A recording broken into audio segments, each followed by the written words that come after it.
Batuk kering adalah batuk yang tidak disertai dengan dahak, dengan ciri-ciri pilek, sakit tenggorokan, batuk intens tanpa disertai dahak, dada sakit, tubuh pegal, dan mual.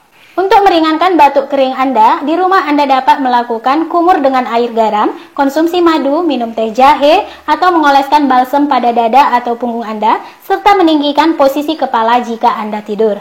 Jika hal tersebut tidak dapat meringankan, maka Anda dapat mengkonsumsi obat antitusif seperti Activate merah yang mengandung dextrometorphan, pseudoephedrine, dan triprolidin untuk meringankan batuk kering dan pilek. Dengan dosis untuk dewasa dan anak usia di atas 12 tahun 5 ml 3 kali sehari, dan untuk anak usia 6-12 tahun dapat diberikan 2,5 ml 3 kali sehari.